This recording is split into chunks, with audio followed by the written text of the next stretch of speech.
Taped from New Jersey, it's the SNL Nerds, the show where two comics from New Jersey nerd out about Saturday Night Live. I'm your co-host, John Trumbull. And I'm your co-host, Darren Patterson. Hey, Darren, Happy New Year! Happy New Year! Feliz Año Nuevo! Yay! Feliz Navidad! Yes, café con leche. Yes.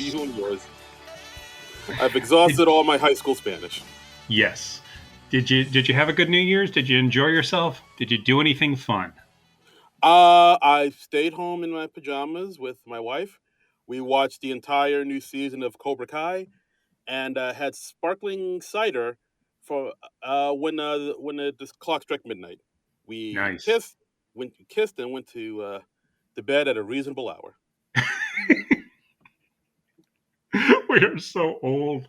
Yeah, this is a far cry from my 20s, where like in New York, like anybody who's been in New Year's Eve in New York, you're just constantly like running around, hopping from party to party, just trying to find the ultimate party to ringing the New Year at, and you never find it, and you're ultimately disappointed.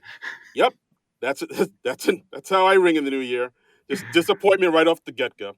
I remember I actually had a breakup right after New Year's. New Year, new me. Oh shit. Yeah, this was going into 2000, so it was like when everyone's celebrating the changeover to the new millennium.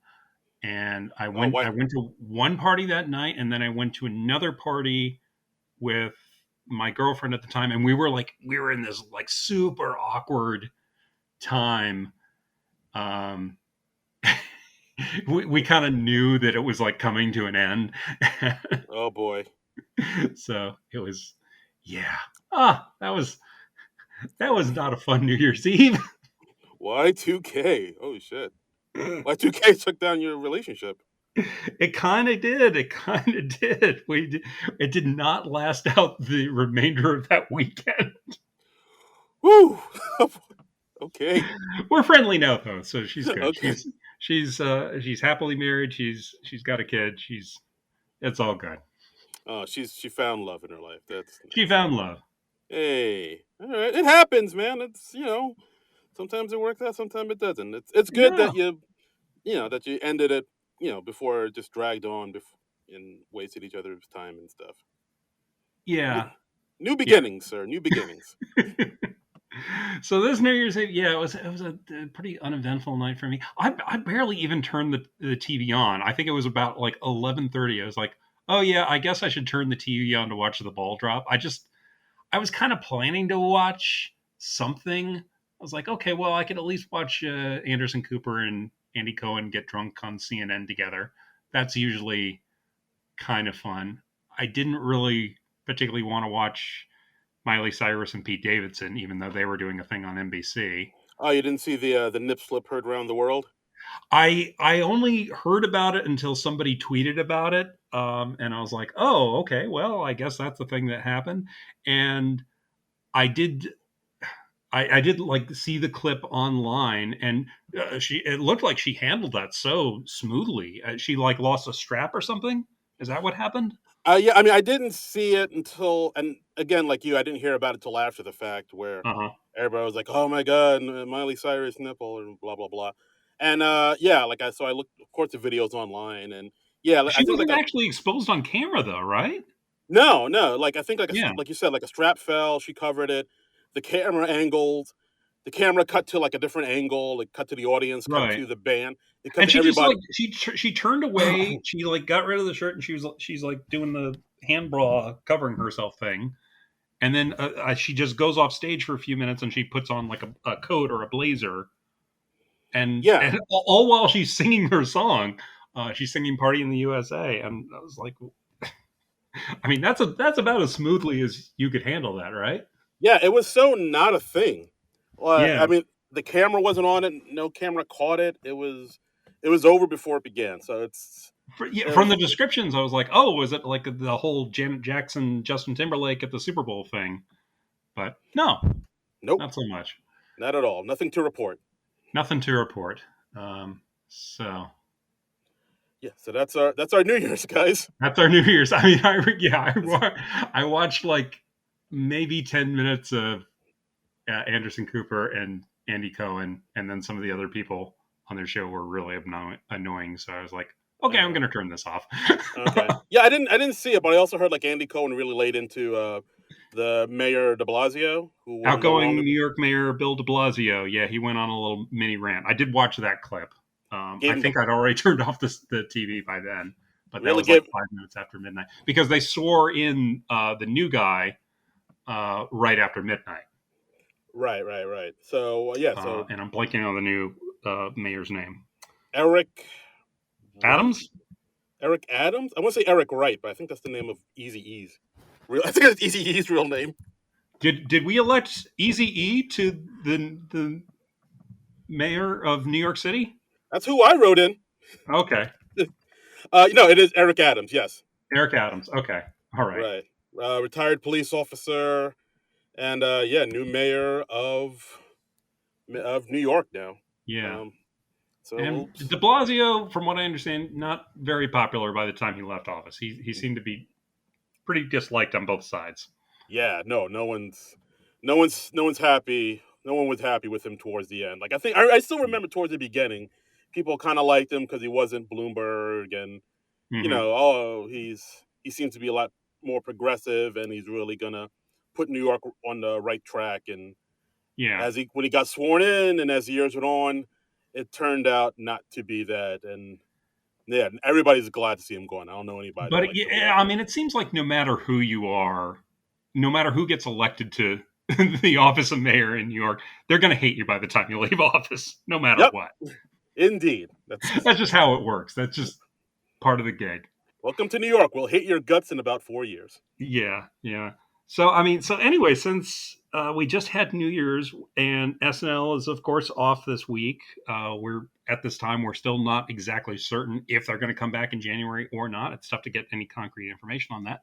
We thought at first, oh well, hey, let's do a movie that has a New Year's Eve theme, and we're still going to do that. But yeah, reality tossed us a curveball this week, unfortunately. Yeah, it did. As you all know by now, the late great legend Betty White passed away Yeah. on New Year's Eve. The beloved Betty White. I mean, on just a few hours before midnight on New Year's Eve, and just 2.5 weeks before her 100th birthday. Yeah, I So mean, when I first saw the news, like part of me for a minute thought that was like some type of hoax, just because like they were yeah, really pumping up her 100th birthday for a while. Like hmm I even think like People Magazine made a cover of it. I People think Magazine, their issue on her 100th birthday, I think had just hit the stands, like yeah, maybe a day or so before. There's going to be a big special about her reaching 100. That was going to be a like a Fathom event in movie theaters. I'm imagine they're frantically revising that now. yeah, And like I yeah, and I also doubted it because it was first reported by TMZ, and they're scummy, but they're usually pretty accurate. So Yeah, like when I saw it was that, I was like, "Uh oh, this ain't good." yeah, Like I said, like at first I thought it was like some type of hoax because it would be like the internet to put out something like that so close 100%. to Yeah. so close to her birthday. It's like the same way they kept saying, "Oh, Ava Goat is dead" before he died. Like, "Oh, Ava Yes. Goat is dead. Ava Goat is dead," and he Hmm. turned out to be fine. So Yeah. I thought it was another hoax, and then TMZ put it out. So I was like, "Uh oh," and then more and more reputable people Yeah, you see started. it picked up by other outlets like Variety and the Hollywood Reporter, and you're like, oh, okay, well, this Yeah, they wouldn't run that story unless they verified it. So sadly, this is a thing that happens. Um, so SNL ended up doing rerunning the time that Betty White hosted the show, which was in May the 8th of 2010. She hosted with Jay Z as the musical guest. This was in season 35, episode 21, the 679th episode of SNL overall. whew, So, yeah, yeah. so that was nice that they did that. I mean, because Betty White was just so beloved, people would have rioted if they didn't rerun this episode. I think. Yeah, I mean them rerunning her episode. the weekend of her passing. That you have to do it. You just have to Yeah. do it. It's a no brainer. Yeah. Yeah. Um, but yeah, like I kind of do. I remember this episode too. I think we mentioned it before. Like May 8th, 2010, we were both in way different places in our lives. I mean, back then I wasn't even in Jersey yet. I was still living in Queens with my folks. I was about 2 months away from getting married to my now wife. I was like engaged at that Wow. point. So yeah, I was like a totally different dude back in May 8th, 2010. Yeah, I was in a, I mean, that was at least a few jobs back for me. I'm still in my current apartment. I've been in this apartment for a long, long time, but yeah, I'd have to think like what job I was doing back then. Which one? Which one? Yeah, it was But it was one of the day jobs that shall not be named. okay. Let's. Oh, okay. Wow. You okay? Sounds I like you're in a wasn't doing set. anything heinous or Okay. illegal. It was just not a job I care to recall. Sounds like you were a hitman or something. What the hell was that? No, no, I probably would have enjoyed that work more. Okay. Um, All right. Gross Point Trumbull. I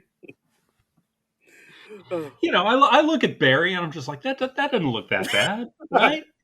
Get to travel, meet new people. I mean, kill, Exactly. kill, kill new people. But yeah, You occasionally meet a child, a ninja who climbs up trees and gets into fights with you in department stores. that's the life for me. You hang around Stephen Root. I mean, he's full of stories. You know the Fonz,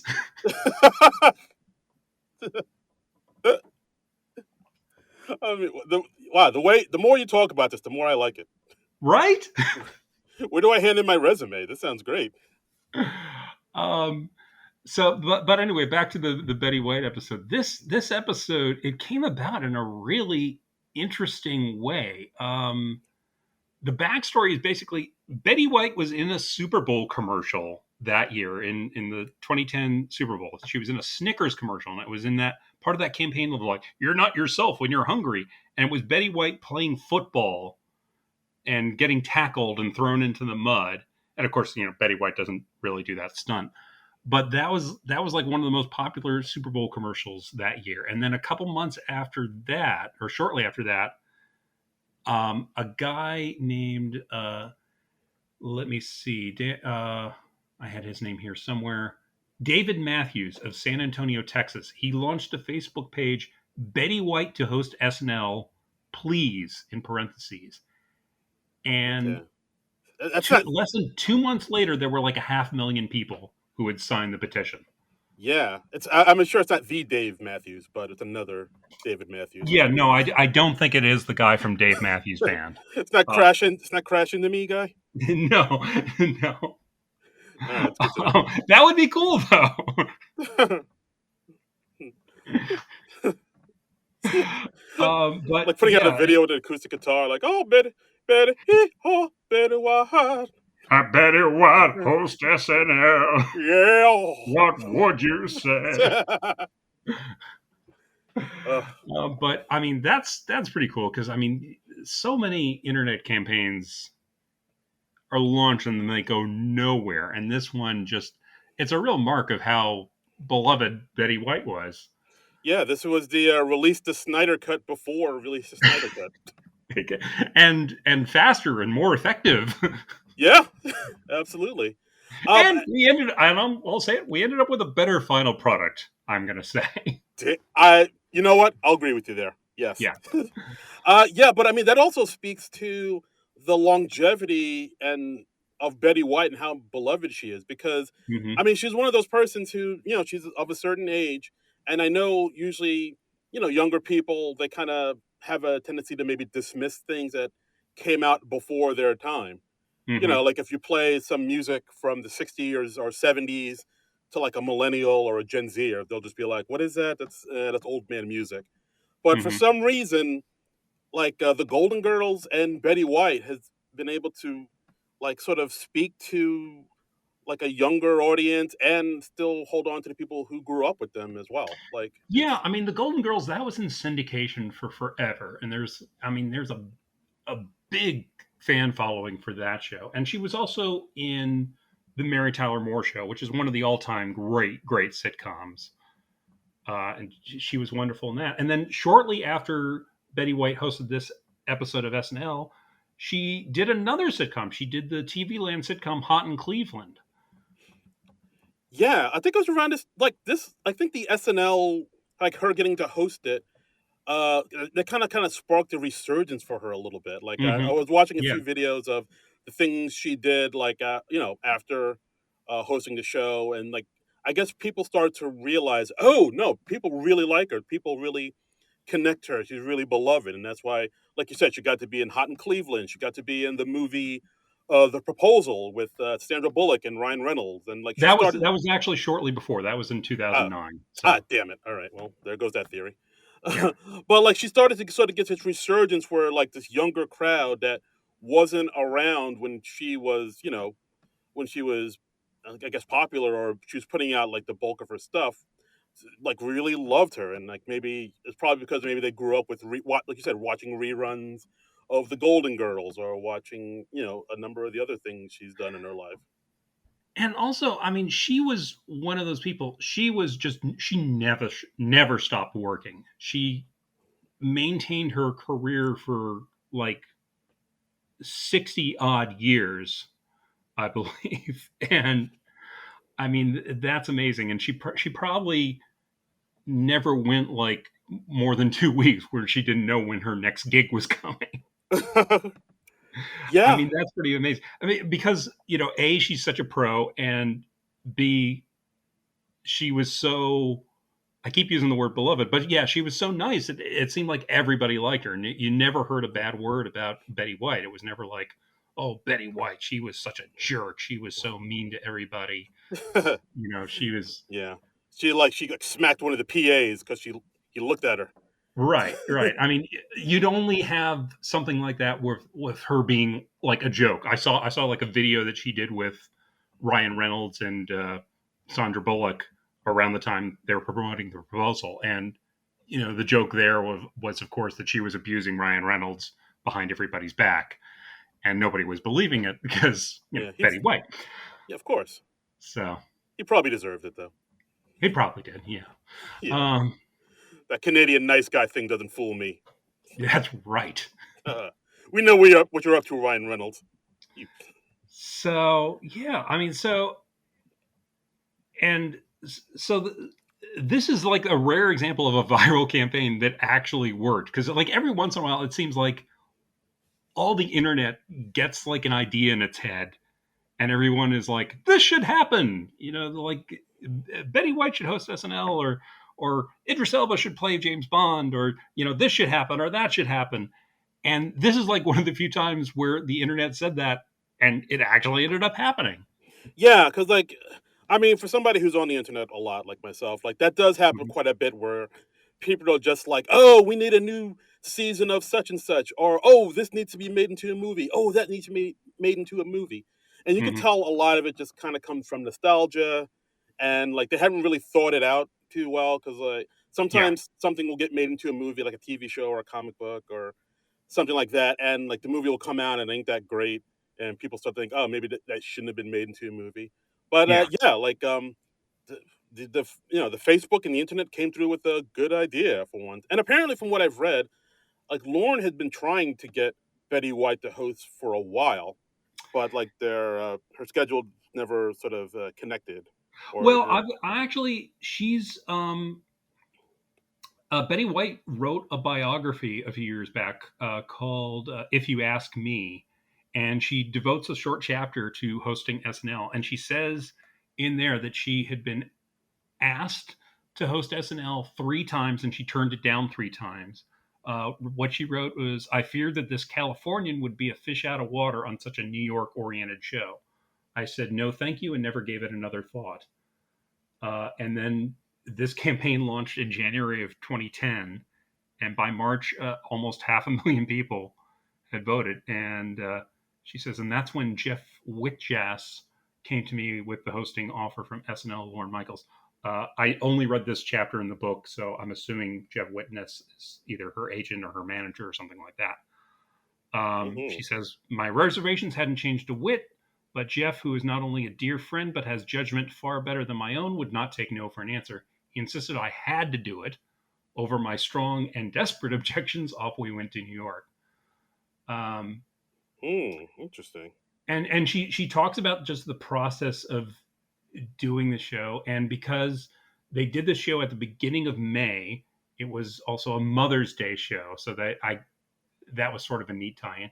And we had a bunch of former cast members come back. We had Tina Fey, Rachel Dratch, Anna Gasteyer, Maya Rudolph, Molly Shannon, and Amy Poehler all come back to the show. Woo. And Amy Poehler was pregnant at the time. Yeah, and I guess it was one of those things. I totally forgot that like all those old cast members came back for this one show. I was like, is this like a thing happening here, or like, wow, we Well, I feel like there were probably a couple reasons for that. I think, one, everyone wanted to work with Betty White. mm, that I makes mean, sense. I think especially if you're a woman in comedy, you want to work with Betty White, just for the experience, and also maybe just because of Betty White's age, she was like 88 and a half at this time. They probably wanted to have some insurance in case, Right? No. for whatever reasons, Yeah. Betty White was not able to do all that would be asked of her. Yeah, that makes Um, sense. Oldest yeah. person ever to host. Yes, she has. Betty White set a new record. The previous record holder was Mescal Spillman, who was the winner of the Anybody Can Host contest Oh, back wow. in 1977. She was 80 years old. Betty White was 88. Aha. Um, Suck and it, by the way, Spillman. yeah, and by the way, that Mescal Spillman show, that's also probably best known for being the show where Elvis Costello went off script and played radio when he wasn't supposed to. Nice. Yeah, Punk rock. punk rock. Yo. Betty White, she wrote a bit more about the experience in the book. She says, normally I memorize my lines, but with 40 plus sketches to weed out, that was impossible. And I was told we would be using cue cards. Anathema to me. That only added to the panic. Oh, In wow. fact, I think that scared me more about SNL than anything else because I don't use cue cards and I don't use teleprompters. She says, maybe for a commercial, which is a whole 2 pages long. Then the teleprompter is wonderful because you look right into the lens. But cue cards I hate because it usually means your eye switches as you look from camera lens to the card, lens to the card. So when it came to the Saturday Night Live, I thought, how am I going to do that? Well, I have this wonderful card man who knew my reservations. Hi, Wally. She doesn't mention him by name, but I can only assume that this is our friend Wally Fairstein, who was with the show back then. He stood a little above and behind her meaning Tina Fey, with cards and said, "Keep your eyes on me and the cards. Don't look at Tina Fey." I'm thinking, how can you play a scene with Tina Fey and not look at Tina Fey? Yeah. Don't look at Tina and your eyes won't move and you'll be fine. And she's doing the same thing, he said. Trust me. I did, and it made all the difference. If you watch the show, you'll see that even some of the most accomplished actors around have that eye switch that is just so distracting. And these are stellar actors.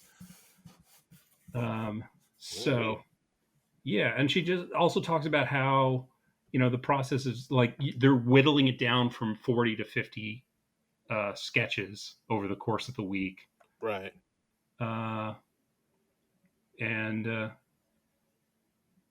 yeah, she says, at the time, Amy was so pregnant she could hardly fit in the sketch. She has since had a beautiful baby boy. Now, when I see her, I say, "Have you lost weight?"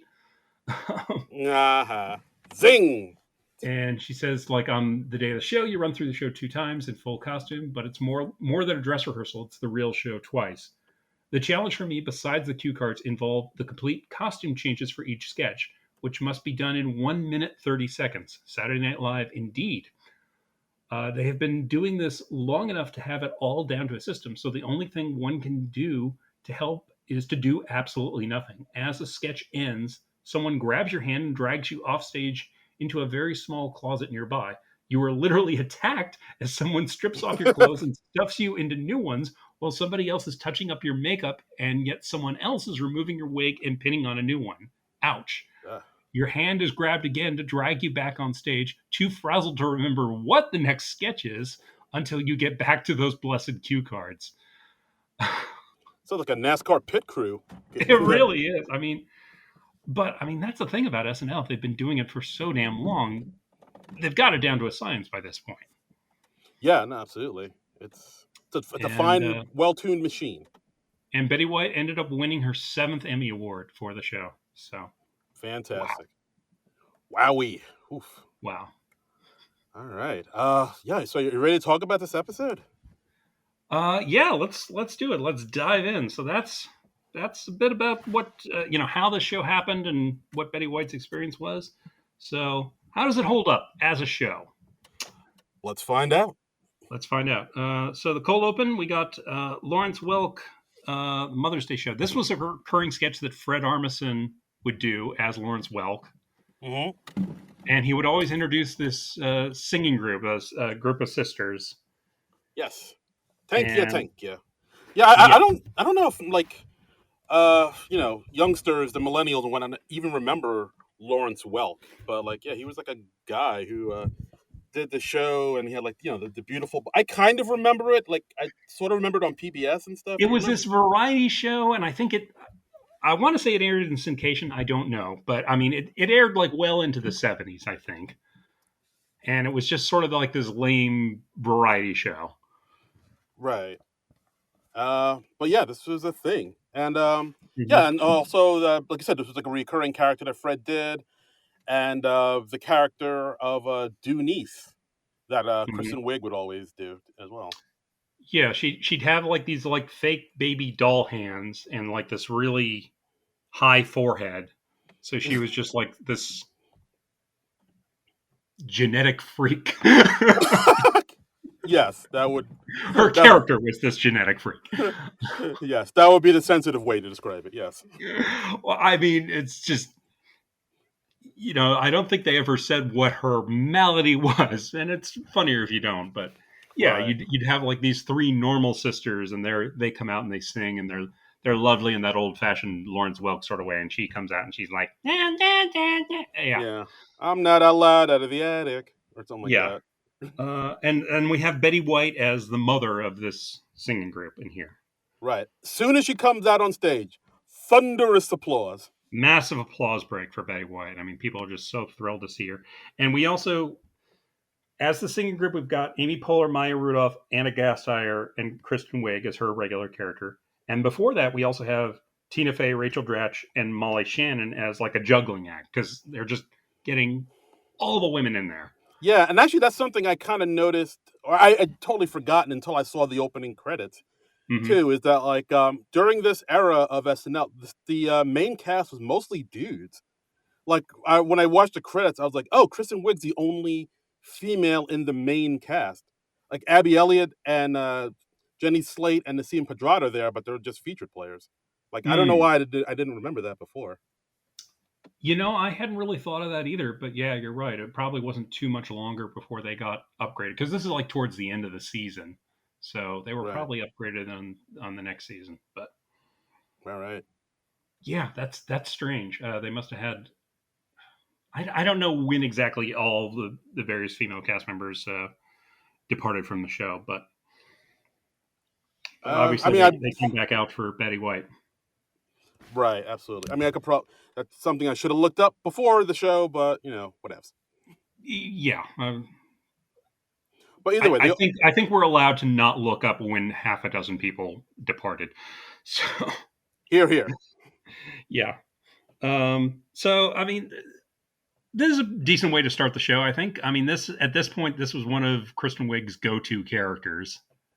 Yeah, like I think when Dunice comes out, like the audience already recognizes her. They love the character. Hmm. They love how she kind of has the baby hands, and she's constantly shoving them in the face of the male suitor. This time it's a Yeah. Will Forte, and Hmm. I think at one point we see her kind of playing with the squirrel and attempting to eat Yes. the squirrel, like little things like Hmm. that. Yeah, yeah. And then she comes in behind Lawrence Welk and she's like sort of clapping her hands to burst the bubbles. It's cute. I generally enjoyed this sketch when they did it. I don't remember it overstaying its welcome too much for me. Yeah, no, this is one of those cold opens where it kind of shocked me. It was like, oh, this isn't political. Oh, this is fairly short. I remember when SNL used to do this. Yeah, yeah, You know, that's just true. yeah, it's a nice little cold open, sets the table, sets the tone, breaks the ice, gets in, gets out, boom, love it. It was 2010. Things were kind of more stable. Kinda. Yep. So anyway, yeah, not much else to say about this. Betty White comes out and does the monologue, of course. Does a lot of old jokes, A lot of jokes about her age, I would say. yeah, yeah, yeah. Oh, that's I mean that's also kind of the one thing that I've noticed where like usually when you have like an older person like this hosting and doing jokes, it usually kind of leans on either their age or like them having sex or and talk and doing like sexually inappropriate things like oh it's funny she's in her 80s and she's talking about getting it on and riding the pipe. Yeah, that was since you hit on that was kind of my initial reaction to the show. I did actually find um my old Facebook post from when this show originally aired. Ooh. And I wrote writers meeting for this week's SNL. Well, guys, Betty White is hosting. What do you want to do? I don't know. Me neither. Well, then screw it. Let's just have the old lady talk dirty. That's really what they go to quite a bit with her and it. like I think they went there to excess in this episode, and I feel like that's kind of a shame because like after you get over the shock value of old lady talking dirty once or twice, it's just not as funny like the third or fourth time. And it's like, yeah, and Betty White was nailing that stuff, but she can do so much more than that. I wish there had been a little more variety of the material, you right know? I think that's why in this episode we'll get to it but in this episode that's why like the last sketch I think was my favorite Yeah. because it didn't lean on that really at all. It just leaned on her being kind of out there, which I Yeah. liked, and I thought the writing was a little bit tighter on it. But we'll get there. We'll get there. Yeah. Yeah. So, I mean, I just felt like at the time, and I still feel that way to a degree, like almost every sketch boils down to Granny's talking dirty. Yes, Nana's talking So, about Nana's talking about pee pee. yeah.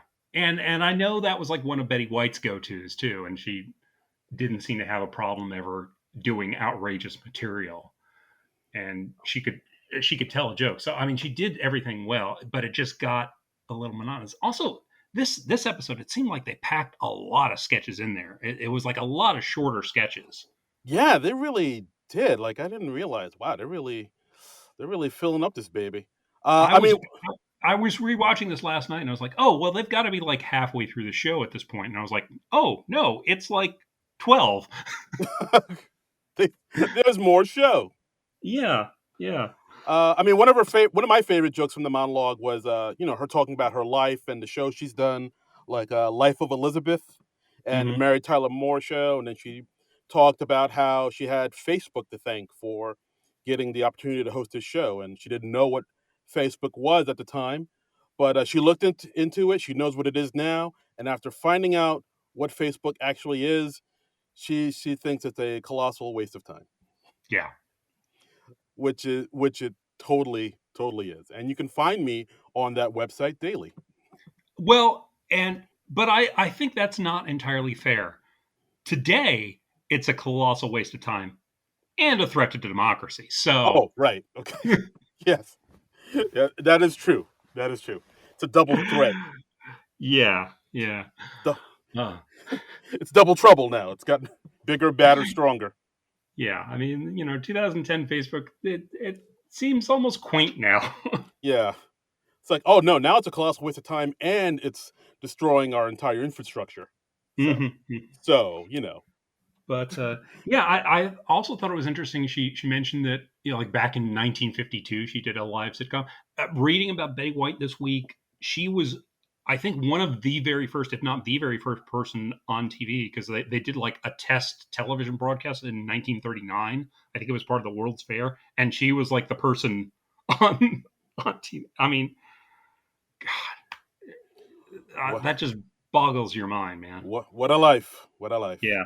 Well, I mean, just from all she's seen and all the things she's been a part of. That's just amazing. It really is. But yeah, strong monologue from what I thought. I thought it Yeah, was good monologue. I yeah, yeah. mean, she's just such a pro. She always just delivers it well. Um, First sketch, one of your favorites, MacGruber. MacGruber, MacGruber. Yeah, yeah. And I mean, MacGruber was always an interesting thing because it was like always a recurring sketch throughout an episode. So they'd like come back and reprise it like two or three times. Yeah, absolutely. I mean, we could talk about it all now in one big wrap up, unless you Yeah, want to. why don't we talk about all three together? Because Let's do that was that. one of the things that made MacGruber kind of unique in the show. Um, so why don't you go? Yeah. MacGruber's your thing. Okay. All right. Well, as always, we have MacGruber trying to defuse a bomb in some type of testing room, and no matter where he is, 15 seconds, MacGruber. Of course, Kristen Wiig's there, and we have Betty White playing MacGruber's grandma, and, helping her out in her rascal, her little scooter. Mhm. And Yeah. as he's trying to defuse the bomb, he's telling Kristen Wiig's character Vicky about how MacGruber had a small pee-pee when he was born, and he Mhm. breastfed till he was 12, and Yeah. he had his And she's first also kiss. cautioning MacGruber to remind him to like thank Vicky for handing him stuff. Yes, Uh, absolutely. so yeah, so it's kind of disrupting the situation, and then of course, everything blows up, which is Right, always the way the first MacGruber segment would end. right. It always explodes mid sentence, and Hmm. that's where the laughter pops right there. Like as Right. he's trying to, I think as he's trying to defuse the bomb, he lashes out at his grandma for putting out all his business out there in the street like that, Yeah. and then they get upset and it's like, I'm sorry, grandma, I'm just really having a hard time defusing this bomb. Boom, Yeah. MacGruber. And the second segment, they kind of continue with that theme. She's telling more embarrassing stories about MacGruber, like he had a breast reduction surgery, and Yeah, she at one point plays dead. And MacGruber's like, no, no, no, no, she's just faking. They're like, oh, see, she peeked her eye open. Uh, boom, MacGruber. yeah. And then the third segment, it's them reconciling, him apologizing, saying, I'm sorry, grandma, I love you.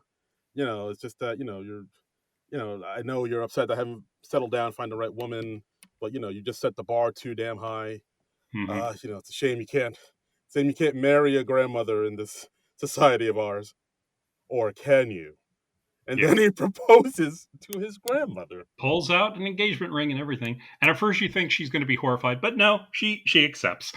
Yeah, and as they just as they're about to kiss, and we're about to see a May December incestual kiss, boom, Yep. explosion, MacGruber. Yep. So I mean, MacGruber, it always makes the most absurd choice possible. It So, really and is. that's kind of the beauty of it. Yeah, like at one point when he proposes, she says, "Are you out of your effing mind?" You think, "Oh, Mhm. that's the sane response," and then she Right. immediately gives the insane response by saying, "Yes, of course I'll marry you." Yeah. Oh, MacGruber. I like MacGruber. groups, and yeah, that's No, MacGruber. I mean that's fun. It's fun to revisit MacGruber, and I thought she was integrated in the sketch pretty well. Yeah, absolutely, absolutely.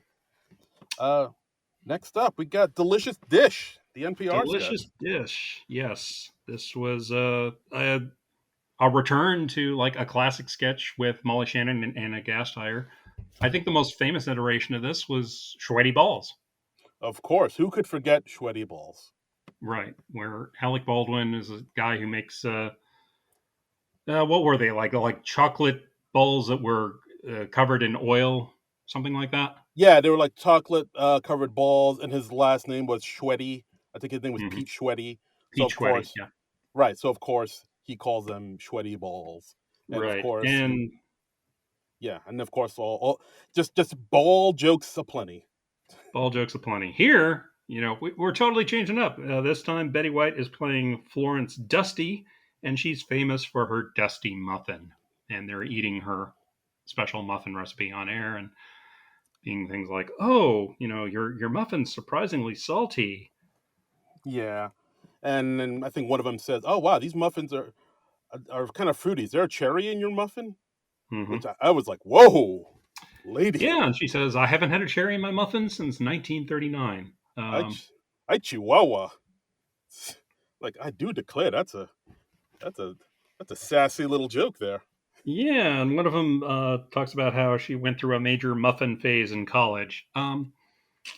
So I was surprised that they took a long time to set this one up, especially considering they'd already done Sweaty Balls by this Yeah, point. that's true. And actually, part of me kind of likes the banter before they get into the Shorty Balls, Dusty Muffin stuff. Like where you see the two of them are very kind of quiet, meek type of, I guess, nerdy Yeah. personalities. Like at one point, and the guy star's character says to Molly Shannon's character, "What's your favorite type of brand?" And then she Hmm. says, "I think it's quinoa." And she goes, "Whoa, that's a game changer." Curveball. Yeah. Yeah, curveball. Exactly, like Yeah. things I like mean, that. it's a good parody of how restrained and just very quiet the NPR hosts are. I'm getting into that quiet NPR mode Yeah. right now. I know, like yeah, I think that at one point Anna Gassar says, "Oh yeah, we've bonded over a brand, our favorite type Yeah. of brand," which Yeah. that's made us from best friends to brand new friends or something like that. Yeah, yeah. She threw in a brand They're pun. very restrained. They're very quiet. It's just very yeah, just Right. one notch above hypnosis. Yes, absolutely. You could almost fall asleep to it. So then we go from that to, of course, the dusty muffins. They talk about how sometimes the muffins can be yeasty. Hmm. And Molly Shannon talks about how one of the muffins squirted in her mouth, and it's Yeah, oh I don't think this was as successful as Sweaty Balls. I mean, because Sweaty Balls it had the shock of the new, and here it was just like, oh, okay, well, you're just doing a variation on an old sketch. yeah, I agree. It's like when Sir Mix-a-Lot did Baby Got Back, and then he Uh-huh. did Put 'em on the Glass. You know, it's like, all right, now you're just thinking about another Perfect brand, analogy. right? If I may use my Sir Mix-a-Lot analogy right Hmm. here, it's just like them doing kind of the same thing they did for Alec Baldwin, but talking about the lady private parts instead. It's like Yeah, they're kind of and also it's a little weird because, like, okay, balls. He's talking in plural. Muffin. They're always using muffin in the singular because if you don't do that, then the vagina parallel doesn't work. If you say muffins, it's like, well, women don't have more than one of ah, those. So I mean, I hope not. I mean, if you do, that's fine. But if you do, hey, yeah, that's go hey, well. your But your body, your choice. exactly.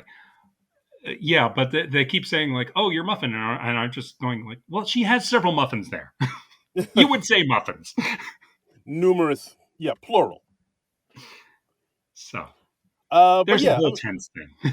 yeah. I mean, overall, I thought the sketch was okay, but yeah, it didn't have the pop that the Alec Baldwin sketch had. Yeah, yeah. Next we got the Manuel Ortiz show. This is kind of a forgotten recurring sketch. Yeah, and I can sort of see why. I mean, well, first of all, yeah, yeah. First of all, this is a sketch I really don't think you could do nowadays because it is. I mean, just because like I feel like a lot of people find it like, very problematic. But Well, yeah, because like most everyone's playing a different ethnicity, or what do you find problematic? Is it like too stereotypical? a little bit. Yeah, I mean, I think like you said, like the fact that everybody in the sketch, with the exception of Fred Armisen, isn't of Latin descent, but they're playing Latinos and Hmm. whatnot. We have Will Forte playing a gay Latin man in this thing. So I feel like a lot of people wouldn't be cool with that. But also, I can Counterpoint, counterpoint. go ahead. Will Forte looks good in a mustache, Mm, you know what? You win. I can't deny that. It's a damn fine point. and Bill Hader's mustache game also on point. It is on point. It's Yeah. The basic joke on this is like they play like salsa music every time he brings a new guest onto his talk show, and they bring a new guest onto the talk show every few seconds. So the show always stops dead, and, bum ba bum ba ba ba ba, and they're doing like a little mambo thing. yeah. It's Mambo number 5, and yeah, Yeah. and that's and I think I do remember this sketch, and I remember it being not one of my favorites, and I don't think it was like that well liked the sketch, just because I think like the time in between them coming out, a new person coming out and dancing, and them Hmm. talking, not much really happens there. Yeah, So like, I mean, I know the whole joke of the sketch. It's like somebody, as they bring out another guest, they come out in like salsa dance or bachata or whatever to right. mambo music, and I don't know. I feel like the dancing kind of always takes a few seconds a little bit too long too. I feel like in a way it's almost similar to What's Up with That, in that it's like a talk show where half the point is that they're wasting so much time. So Yeah, they never get to the point. But that's kind of the fun of it too. And you bring on like an absurd number of characters. I mean, we had Maya Rudolph come on, then Anna Gasteyer comes on as her sister, then Bill Hader as her husband, who had an affair with the two both the sisters, and it turns out he's gay, and his boyfriend is played by Will Forte. And then they say, "Oh, you need a little powder," and they bring Kristen Wiig on as his makeup artist. And right. then Will Forte's character Nelson says, "Oh, my parents don't know that I'm gay, so let's bring on the my parents," and they bring on Bobby Moynihan and Betty White as his parents, Yeah, and Betty White's kind of dancing a little bit too, and as best as she can. I mean, because she yeah, doesn't. Again, yeah, the woman was 88, yeah. so She's not like Paul Abdul or nothing in her prime, but yeah, she's she's not quite matching everyone else's speed, but which is fine. But yeah. and Will Forte's character comes out to his parents and then Betty White, because we got to have the old lady talking dirty. She says, "Oh, that explains why he doesn't like tacos." Yeah, that took me a minute. I was like, "Oh, okay, got it." So we are now at two vagina slang terms for That's Betty White in that's this right. episode. If I'm keeping track, okay. He likes churros, not tacos. God. Uh, yeah, yeah, and like you said, Will Forte describes himself as a gay top.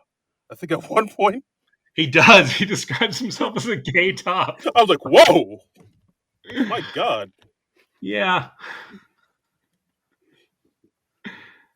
2010 doesn't seem like that long ago, and then you watch a sketch like this, and it seems like a long time ago. It really does. I was watching. I was like, "That wouldn't fly today. That would not fly." Yeah, probably not. Yeah, but I mean, overall, this sketch, I mean, I like the energy of it. I don't know if I like the execution so much because, like I said, like it's even like as they're dancing, even the audience is kind of quiet. Did you notice the audience was kind of quiet during the dancing parts where I feel like maybe they should have been clapping or something, or I don't know. It seemed like it was, I don't know. There seemed to be I don't know. I felt like the music carried that through. That didn't bug me.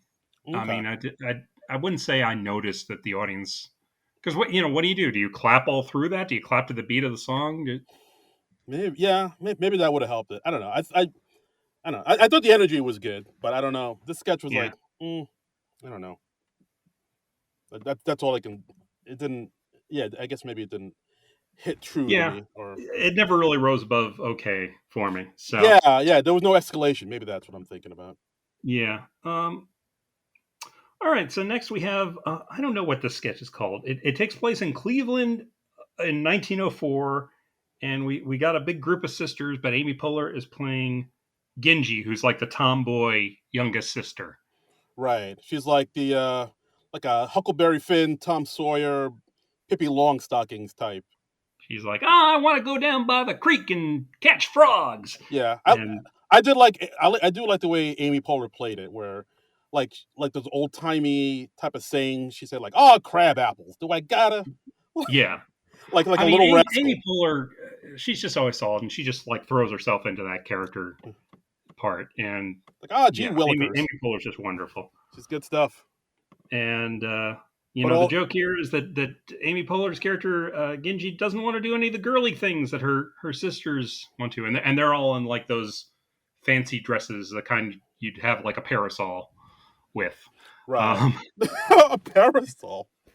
Well, I mean, can't you just picture all of those dresses? I don't know what those dresses are called. Are they are Like a they, are they gingham? No, no, they're not gingham. They're like fancy debutante type dresses. yeah, it's like Little Women or something like that. Right, I right. got it. Yeah, And debutantes. We'll say that. debutantes. They're debutantes. Yeah, And Amy Poehler's in like some uh, overalls. yeah. She's dressed like Dennis the Menace. Yes, yeah, and Betty White is like the grandmother. She's just like, oh well, obviously she's a lesbian, and it's just basically Betty White saying lesbian over and over and over. Yes, very much so. And it's like all of Genji's sister are not trying to get her in a nice new ball gown dress so she can snag herself a fella. And of Hmm. course, Betty White as a grandmother saying, "Hey, you're barking up the wrong lesbian because she's a Yeah, lesbian." she you know, wants to just stay home and les. yes, And you know what you get when you put a lesbian in the dress? A lesbian. I feel like they just called up standards and practice, and they were like, how many times can we say the word lesbian in one sketch? And standards and practices was like 13, and they were like, then 13 we shall say. We're on it. We will go right up to the limit. Right. And then and later on in the sketch, they put her in a dress. Bill Hader comes in. Yeah, he's the Yeah, captain of the football team. He's a swell fella. he's Bill Hader looking remarkably like Archie Andrews. He like stepped out of like an art. He's got kind of reddish hair. He's got the button down sweater with a letter on one side. I And didn't. Wow, I didn't think of that. Yeah, he totally is Archie Andrews in it. yeah, yeah, and he's just like, well, will you go to the dance with me? And Amy Poehler's like, no, I don't want to. But she's basically forced to by all her sisters. Right. And then Betty White says that she's a lesbian again. Right. I did like the line Betty White said. I think she said like, if I had to do it all over again, I would go lesbian myself. Like the one thing I would Yeah. not miss, balls. Terrible things. Yeah. And yeah, can't really argue with that. They're horrible. Yeah, they are. They are. They're a burden. They're they're kind of heinous. They're not great. Not much to look at. Nope. And yeah, sometimes they become unwieldy. They get in the way. They really do. They Yeah. just they just hang out there, just as happy as you please. Don't Hmm. don't care for it. No. So And that's been Ball yeah. Talk with SNL nerds. Ball Talk. This has been Darren and John complain about balls. This is our Andy Rooney section. And what's the deal with balls? They're just unwieldy. So yeah, and this was the point in the show I have in my notes. Holy crap! It's only 12:07. Yeah. Yeah. There's more. We haven't even gotten a weekend update. We're only a third of the way into the show. So next week we have our musical guest for the week, Jay Z. I feel like they booked Jay Z just because it was such a funny juxtaposition with Betty White. Yeah, it's one of those shows where you hear the lineup and you're like, "What?" It's like Yeah, it's like Steve Forbes and Rage Against the Machine, where you're like, "What?" right. And SNL just likes doing that every once in a while, where they pair up a host and musical guest where you just go, huh? Yeah, exactly. Like Danny Aiello and Coolio. You're just like, "What?" All right. Did that happen? I'm pretty sure it was Coolio definitely performed SNL, and I'm pretty sure it was Danny Aiello who hosted. Sure. All right, I'll look it up, but I'm pretty sure it What was what him. did those two talk about during the downtime?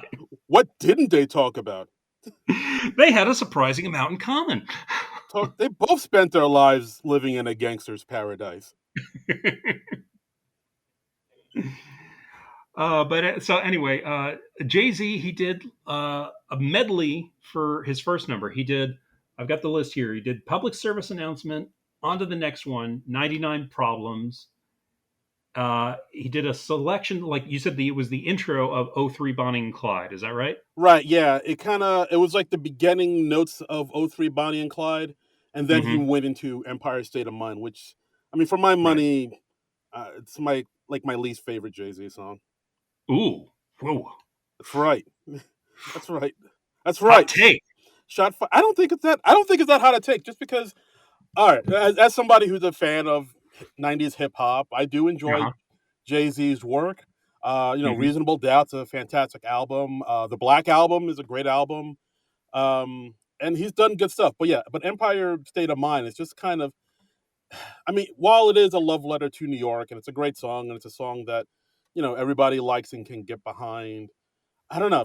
It's always kind of struck me as very kind of vanilla, middle of the road Mm. type of, Yeah, I can see you that. know. Like by JC standards, certainly. Yeah, it's kind of it's like the same way, like if you're a fan of Aerosmith and you love Mhm. Aerosmith's stuff, but the one song that everybody knows by Aerosmith, their biggest hit was Don't Want to Miss a Thing, which is kind Yeah, of their. which is horrible. Exactly. So you get it. Yeah, So yeah. yeah. So Empire State of Mind is like his Don't Want to Miss a Thing in And that. that was used on like jingles promoting like New York tourism.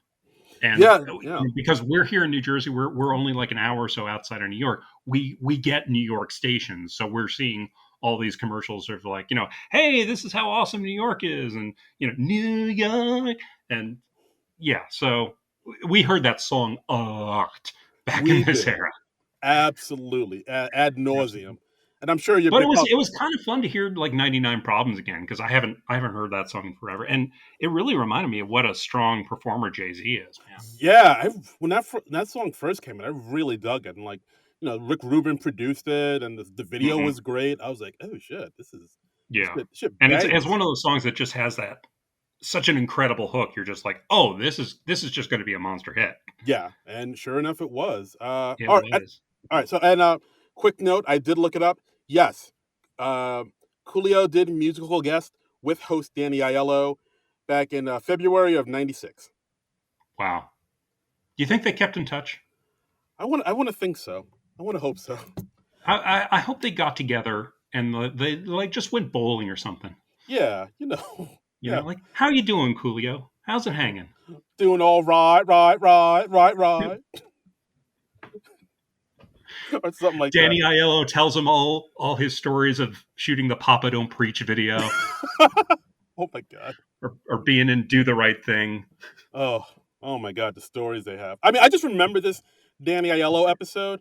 Well, all right, not this episode, but the Danny Aiello episode, just because I think that's where I learned that Martha Stewart was from New Jersey from that Uh huh. because that Nancy Wall sketch that he was Uh in with huh. her, where it was I don't know if anybody else remembers it. Like it was Nancy Walls as Martha Stewart, and then she brings on a guest, and it's like a guest from her old neighborhood, and of course it's Danny Aiello playing it up as the Italian Oh stereotype wow. like, oh, how you doing? Hey, hey, Martha I Stewart. don't remember that at all. That sounds funny though. Yeah, yeah. And then it's like, oh, Martha, I remember you from the old neighborhood. You're from Nutley. Don't be acting all hoity-toity, Don't la-di-da. front. Yeah, exactly. Don't front. And and yeah, and then I think and then of course that then I think like towards the end of that sketch, Martha Stewart kind of breaks her Martha Stewart character and starts Uh-huh. cursing him out. It's like, don't be putting my business out in the street there, Joey. I got a fucking empire over here. I'm Martha Stewart, like that. Jeez, I'd forgotten that anybody besides Anna Gasteyer had played Martha Stewart on the show. No, it was a solid sketch. And then I looked it up and I was like, oh, and sure enough, Martha Stewart is from Nutley, New Jersey. Well, yeah, I mean, you gotta fact check your comedy. Of course, you can't make stuff up like this. No, This yeah, is a, this is like factually accurate here. We're and we're that trying sketch to probably educate. just started with some writer seeing on Wikipedia that Martha Stewart was from New Jersey and Right. just going I to mean, town. what? Yeah. I mean, I don't think was Wikipedia around in '96. Oh, in '96? No, I was Right. still thinking 2010 when Wikipedia was a thing. So who knows how Okay. they found out? Oh my God, how do people discover Wow. facts before Wikipedia? Damned if I know. I don't know. Encyclopedias? I don't know. Eh, I don't know. They phoned a friend. I guess And, so. no, wait. How I met Who Wants to Be a Millionaire wasn't even a thing yet in '96. I don't know how anyone discovered information. We were all ignorant. Indeed. Yeah. We were all pretty dumb, but now we're pretty smart. Um, But Mm. anyway, Jay Z's second number was "Young Forever." It was he presented a sort of a tribute to Betty White. He like name dropped her during the song, and he was featuring Mr. Hudson. Yeah, I to this day I still don't know who the hell Mr. Hudson is. Okay, well, I'm relieved that now because I certainly didn't know who Mr. Hudson was. I was assuming you did. No, like well, I'll look it up now. But like for a Because minute, guys, this might shock you to find out. Darren somewhat more versed in Jay Z than I am. yeah, well, I'm from the streets, as I've said Hmm. before. I Yeah, rep my set, you whatever. you used to live in Queens, so Q Burrow, Matt Thorough, not mean, yeah. and the like. Uh, but yeah, all right. But yeah, I thought Mr. Hudson was like maybe because the song "Young Forever" sampled, of course, "Forever Young," the Alphaville Hmm. song from the '80s. So I thought maybe he was like the original singer in Alphaville, What but was Mr. Hudson on Jay Z's original track for this?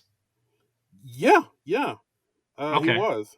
all right. Um, So yeah, it was, all right, Mr. Hudson, English musician from England, first that rising to checks pro- out. first rising to prominence in '06 with Mr. Hudson in the Library. He signed a record deal with Kanye. Uh, Mm, Prominent composer on Kanye West's 808s and Heartbreak. Hudson later appeared on Jay Z's top single "Young Forever." All right, okay, so I he guess was in the mix. yeah, he's just some dude. That's how I take. That's my takeaway. Some guy. All right. But yeah, overall, not bad performances. Jay Z is Yeah. always a consummate performer. The first medley I thought went on for. I didn't expect it to be. I forgot it was like a medley of different songs, and it went on for a little bit long. And then so to see him come back with the second song kind of surprised me. I thought it was just going to be like a one Wait, and done. wait a minute. Wait. How do you do a medley of one song, Darren? I no wait no that's not what I meant. I'm so tired. It was a medley of a number of songs, and I thought it was that's Yeah, all he was going to that's a do. medley. Yes, Medleys, by definition, have a number of songs. let me try again. Uh, Okay. he did a medley, which is a number of songs, Yes. and I thought that's all he was going to do. Uh huh. Just that medley, and that would be it. Okay, you're saying you thought the first number with the medley went on for so long, you were surprised he did a second appearance where he did a second full song. Correct. That's what I'm. Okay, okay, I'm with you now. Yeah, I I thought the same thing. I don't know. Yeah, sorry guys. I don't know what happened to me there. I just had my brain melted. It was just like suddenly you were not aware what a medley was. It was like, oh, what are those medleys? But they do more than one song. What's a medley? You know Uh, what a medley is. You grew up on the Sweeney Sisters. that's true. Oh my God! Bang bang bang Clang, with the clang, clang went the trolley. ding ding ding with the bell. Oh oh boy. Okay, so that was Jay Z's performance, guys. That He was a did ride.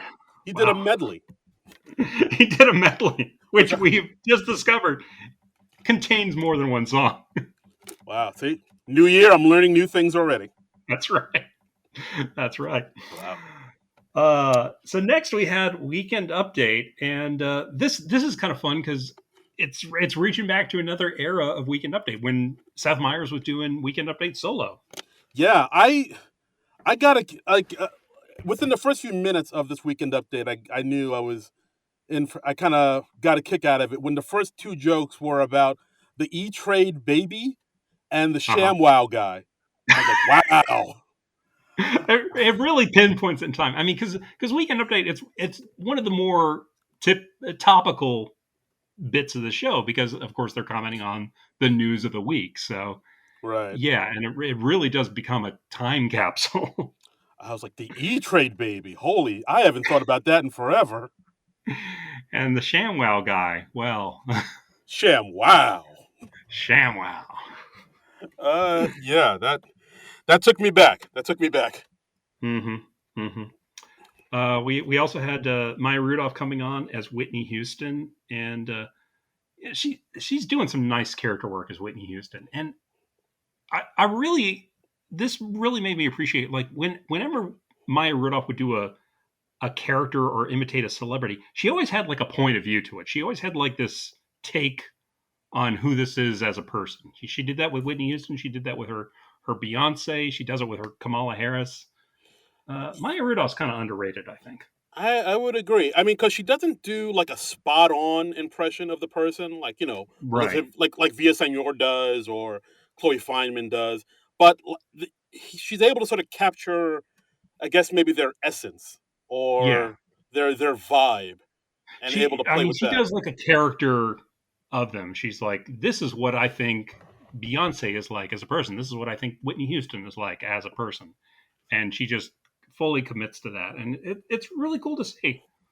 Yeah, yeah. So I think around this time it was Whitney Houston. She was trying to sort of have her big comeback, and I think she was doing some concerts, and then people were reporting on it saying she doesn't have the voice anymore, putting up Mhm. headlines like "Houston, we have a problem," and Oh, like the movie. get it? That's from the Yeah. movie, and That's clever. clever, so clever. And so it's like Whitney Houston trying to prove to everybody that she still has it, and of course she doesn't have it. I think my favorite part was, I think where Seth Meyers was like, "Oh, we were wondering if you could do a song for us and sing right now," and she was like, "Oh yeah, okay."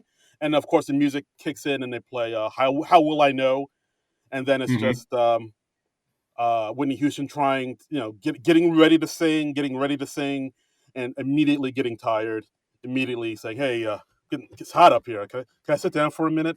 And as she's doing that, the music just keeps playing in the background, and Whitney Houston like kind of fall asleep on the desk for a few minutes. And Yeah. yeah, and while "How Will I Know" keeps playing in the background, and you hear background singers and whatnot. Ah, Yeah. This was cute. We also had Molly Shannon come on as her old character, AARP contributor Sally O'Malley, who was like this big dancer, and she's like, "I'm 50," and she's just proclaiming to the world because she's 50 and she's still impressively active. And right. I think this is aged in a really weird way. I mean, maybe it just hit me because I'm like just a few months away from turning 50 myself, Okay. but even Molly Shannon has said like, yeah, I don't know what I was thinking when I created this character because I thought like 50 was really old at that point. And now here I am. Because I mean, she was probably like, I don't know how old Molly Shannon was when she started on the show. She had to be like 30 ish when she was on initially. And they have Betty White come on as Dottie O'Donovan, and she's 90. And yeah, just basically like paralleling uh, Yes, and Molly Shannon's character of Sally O'Malley. yeah, and Dottie likes to stand and bend and sit. Yes, because yeah, Absolutely we're not having Betty White doing the high kicks. right, and of course Betty White does a bunch of old jokes, saying not Hmm. only did her boyfriend wear Trojans, he was one. That's cute. Yeah, That's cute. and And by the yeah. way, Betty White playing older than her actual age. She's 88 and a half, playing 90. Oh, she's younger. She's young, playing older. Yeah, Wow, that's versatility. there you go. Hey now. But I yeah, just I just think it's funny. You don't often see the host make a cameo during update, but I think that it just shows like how much they wanted to use her in every aspect of the show that they could. yeah. I mean, she was in a lot of this. I mean, Cold Open and the Weekend Update and the Mhm. sketches. I mean, we got a whole lot Yeah, of Betty White for our buck. I think they knew that they had to put her in all over the show, and I think they also probably were smart about how they paced it because like we got the MacGruber pre-tapes, so that helps space out the live sketches a little bit. Right, right. Because I mean, it's a tough show to do for somebody who's a lot younger, who's like a half century younger than Betty White was at the time. Asking an 88-year-old person to do this show, it's a lot. It is. It's quite a bit, but like I mean, again, the fact that she was able to do all this was Yeah. incredible. And I even remember, I think, what was it, like a Seth Meyers tweeted out that, like, of course he was there when this episode happened, and like Hmm. even at the after party, Betty White stayed till like the wee hours, hot dogs and Yes. vodka. Yeah, apparently, like a vodka was her go-to drink. Colin Jost on Facebook, he said that she had like a vodka right before the show, God damn. and Colin Jost was like, "Is that a good idea?" But apparently, that was one of the things that Betty White attributed her longevity to. So All right, as you wish. it's wow. I mean, it's amazing. Like you always hear about like the people who reach like their 90s or up to 100, and you're like, well, what do you attribute your longevity to? And it's always some new weird combo of Yeah. stuff like vodka and hot dogs. Mm. I mean, if that's truly the way to age Yeah, gracefully, I could do that. yeah, I could totally do that. I mean, And you yeah, ask another old person, oh, what's the secret of your longevity? And they're like, oh, black tar heroin, and I sleep with a different hooker every day. And you're like, okay, well, that obviously works for you, sir. yeah, that I cannot do. That I can. I'll do anything for health, but I won't do that. Exactly. Um, Are we still on weekend update? Wow, we really we're went still on. on Weekend Up. We had also a segment. We had Amy Poehler coming back to revive her old recurring bit with Seth called "Really" with Seth and Amy, and they're talking about the evacuation of Times Square, which happened apparently a couple times in quick succession. And they somehow go from terrorism to the no-fly list to penis signs. Yeah, they go on more tangents than we do. Yeah, um, and Amy Poehler says like, hey, hey, women don't care about penis size unless it's like really big or really small. And Seth goes, really? And she says, yes, really. I told you this.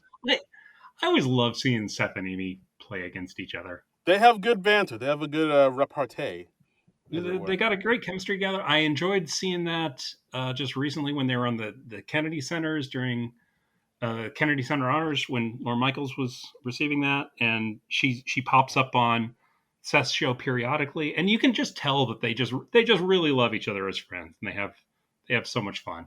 Absolutely, there's a genuine love there. It's really sweet. Hmm. And yeah, and then like later on, then Tina Fey come out, if I'm not mistaken. Tina Fey comes on because they get into uh, talking about something going on with Greece, and Tina Fey has Greek heritage, so they did really with Seth, Amy, and Tina, and we get to hear Tina Fey speaking a little Greek, which is fun. Yeah, she knows some words there in the Greek language. Yeah, I honestly forget that she has Greek heritage, um, but that's cool. Yeah, that's all right. That's Uh, cool. yeah, overall, not a bad weekend update. I thought it was pretty Hmm. nice. It Uh, was fun little blast from the past. yeah, absolutely. It was like wow, like I don't know. It's been a while since I've seen all these people in action. And it's like wow, this really took Hmm. me back. So next, so many sketches in this So episode. many sketches. We're So many sketches. like God. I'm looking at my notes. I'm like holy hell. We're And this was not like a supersized episode or anything, but it seems like 2.5 hours worth of sketches. yeah. What Uh, happened to the show? I don't know. I get that. I wonder if they're like consciously trying to keep the sketches shorter so they don't exhaust Betty White too much, or if that was just how they did the show then, and just sketches have gotten steadily longer and longer and longer in the last 12 years. I don't know. I don't know, but yeah, like I'm looking at my notes. I'm like Jesus Christ. Like we're Yeah. all right. Here we go.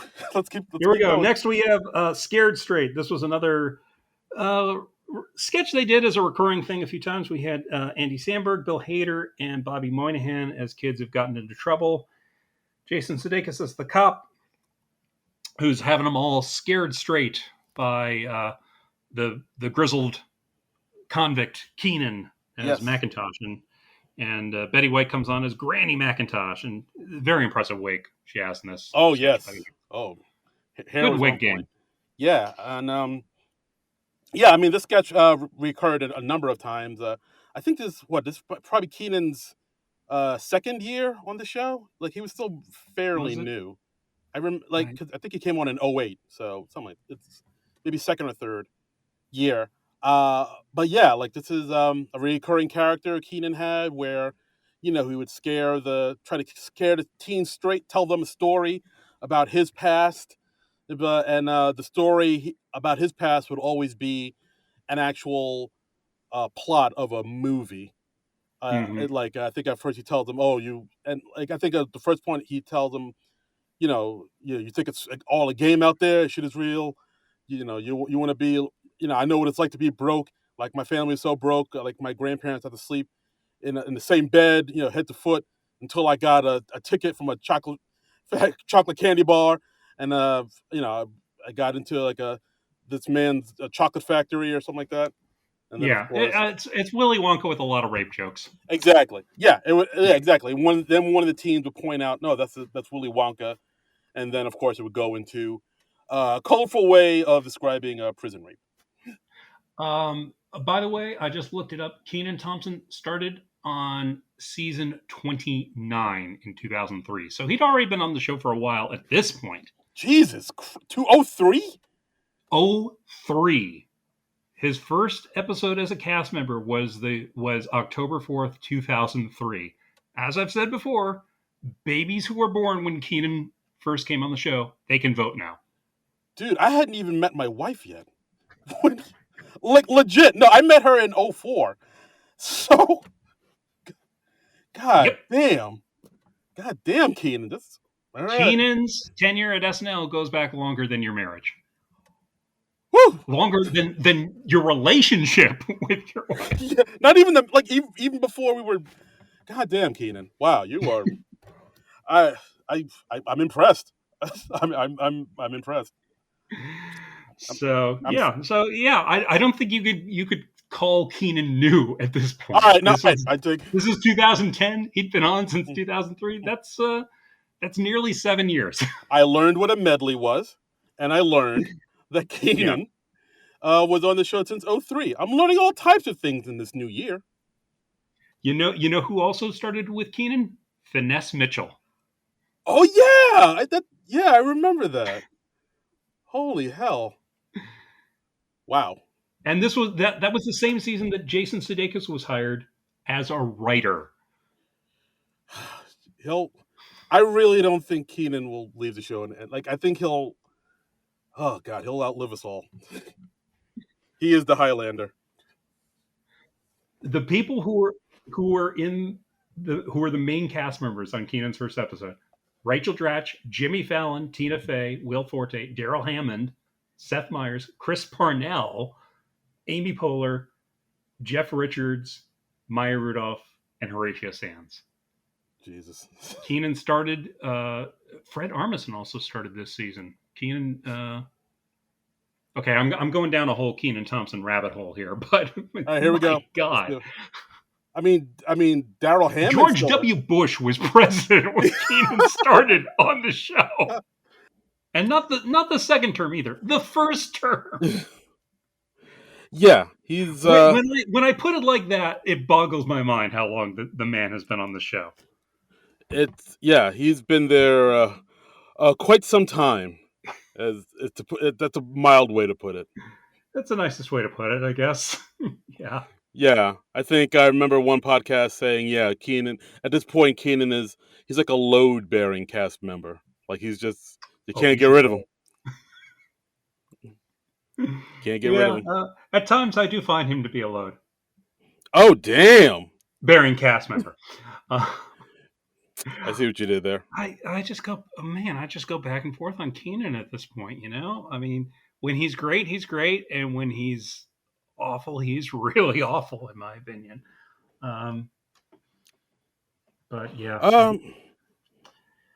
I see. Go ahead. No, I was gonna say I see what you mean. Like a few times he can be known for being a little muggy. I guess like Yeah, mugging a little, just kind of chewing up the scenery. I mean, Kate has been known for doing that from time to time, and it could be a I little don't I too don't mind much. it as much with Kate for some reason. Yeah, and I think it's just that Keenan has been on the show for so long. I feel like I've seen most everything in his bag of tricks, so it doesn't surprise me much anymore. Yeah, no, I agree with you. It's we've pretty much seen everything Keenan can do at this point, but people just really like him, and he's really good at sort of elevating a sketch, and making it more than it is sometimes. Like Yeah. sometimes there have been sketches he's been in where I was like, if anybody else was in a sketch except him, the sketch would fall flat. But Yeah, and I've seen that too. I've seen that too. And somebody I was impressed by rewatching this sketch was Jason Sudeikis. I thought Jason Sudeikis was offering some great support in this sketch, just playing the cop. And it's kind of a thankless role in this sketch, but he was bringing it, man.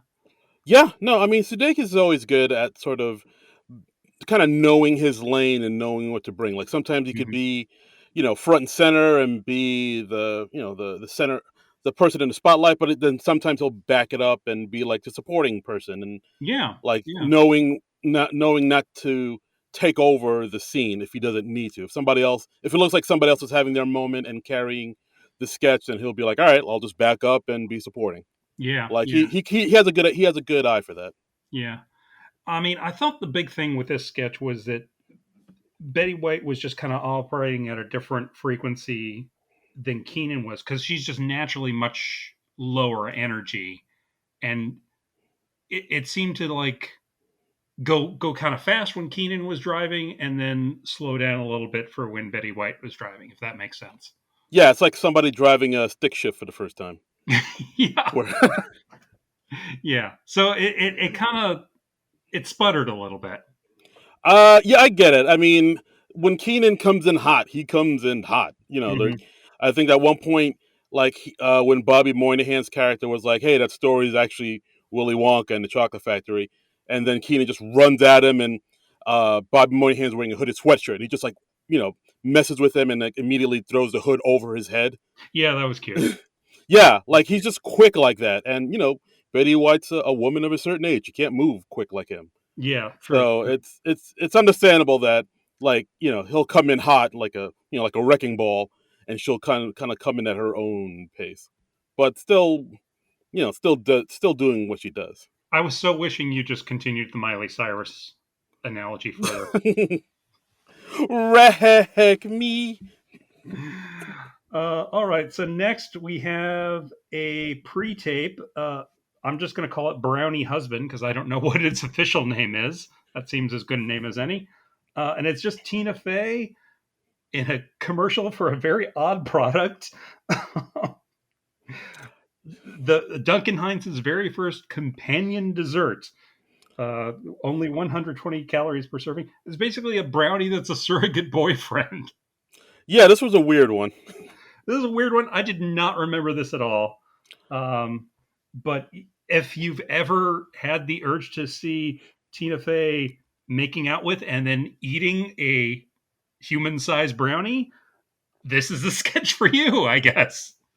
That's definitely been a search online for somebody. I'm sure you could. I feel like it. Yeah, There's yeah. some type of weird fan fiction for somebody. Yeah, exactly. I mean, rewatching it again this morning for the podcast, I've just found myself wondering, well, what they make that that prop brownie thing out of? Because it can't.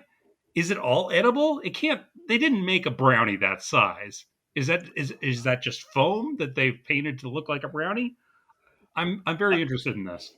Yeah, I'm sure the people at SNL weren't like, all right, we got to make a human-sized brownie. I'm Yeah, sure, like go out to the store and get all the Duncan Hines mix you can. I'm right. sure. Because No, that seems very time consuming, and also you'd have to make multiple ones for multiple takes. So yeah. Think of all the eggs you got to buy. yeah, My God. yeah, Yeah. I mean, I'm sure it's like all made out of like maybe foam, maybe some type of sponge, yeah. That's what painted some brown. sort of spongy thing that they paint a dark brown. Yeah, and I'm sure they told Tina, all right, eat here, but don't eat anywhere outside of here because that's painted. That's a painted sponge.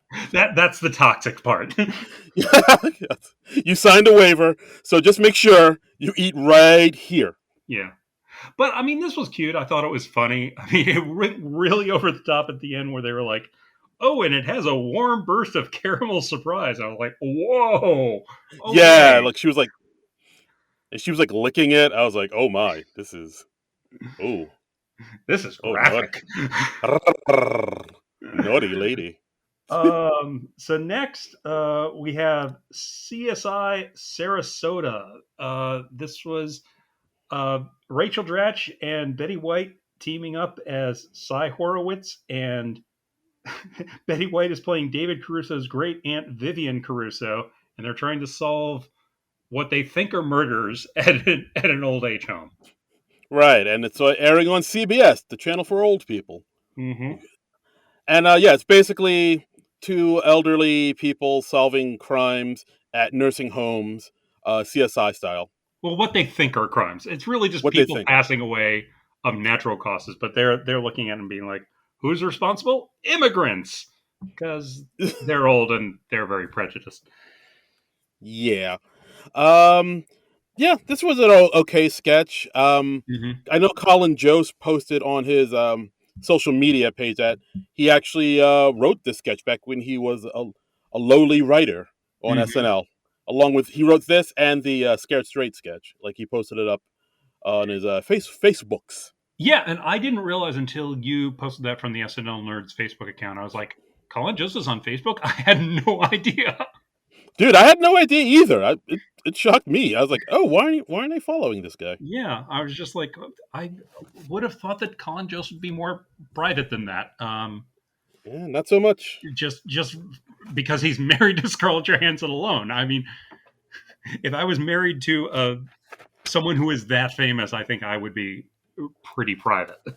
Yeah. I would be. I wouldn't be on any of the social medias. Yeah. Like I'd just be there enjoying my beautiful superstar MCU wife. Yes. Yes. And just That's the dream. enjoy never, ever, ever, ever having to worry about money and, Oh, you know, get like so rich that you can sue Disney and not be crushed like a bug. exactly. So rich that I could probably buy or I could probably get my hands on my own replica of the Captain America shield. That would Yes. be nice. Yes. Oh, that'd be nice. That'd be nice. Whew. But I mean, this was cute. It also reminded me of like in the early 2010s when CSI Miami was kind of a big show, and you always had those memes of David Caruso taking off or putting on his sunglasses after making a horrible pun. Exactly. And this sketch, I mean, this entire sketch is pretty much like it seems like they came up with the puns first and then wrote the sketch around it. Yeah, probably. You know, like in one of the lines it has Betty White saying, "Looks like he's fallen," and then she put on her big blue blocker, Kumo D old people sunglasses, and she said, "Looks like she's fallen, and he'll never get up." Dun, Yeah. yeah, and then we get the Who song kicking Right. in. So Yeah. So yeah, this was all right. It's always amusing to see Rachel Dratch play an elderly Jewish man. again, another online web search. Yeah, she's very good at that though. It's like I'm. What was her character name? It was Cy something. Cy Horowitz. Yes, That's a great name too. Yeah, the most Jewish of Jewish names. yeah, yeah. And they really seem to be like parceling out Betty White in this episode. I think she got to do like a two scene with just about every female cast member who came back. Hmm. Yeah, I think you might be right. Yeah, it seemed like everybody got to have their moment with Betty White, which was nice. They're Oh, parceling out the Betty White. it's pretty. That's lovely. Mm-hmm. Hey, you think we'll catch this guy? It's like my underwear. Depends. Yeah. Yeah. So next, we're getting towards the end of the show. Still not at the end of the show. My, Oh my god, this this show. thing, it's like a marathon watching this I, thing. I don't. I've never had an episode of SNL feel this long, and it's not in a bad way, but it's just like there are so many sketches in there. I've not counted them, but my god. Next, we have a digital short with everybody in the SNL cast singing "Thank You for Being a Friend" to Betty White, the theme from the Golden Girls. And it just seems like a really sweet thing. And Betty White goes, "Oh, thank you. That was lovely." And she's like, "But I prefer my version." And then she puts on a face mask and starts singing like a thrash metal version. Yeah, and then And then all these people in black come out and they start mosh pitting. Fist Hmm. fights. I think at one point Betty White's like dry humping a dude's backside. Right, Sudeikis, as you do. as you do, Yeah, it's you want to be polite. I hmm think Sudeikis takes a picture of it on his phone, and somebody gets hit with a 2x4, and then suddenly everybody's like punching everybody. It's just like this big death metal, thrash metal melee. yeah. Did not see the turn in this one coming. I'd kind of forgotten about this. So Yeah, yeah, and yeah, and at the end she's like, "Oh, hey, happy Mother's Day, everybody," yeah, and oof. I think it's cute, it's sweet, short. Didn't know yeah, upstairs welcome. exactly. Not too shabby. Yeah.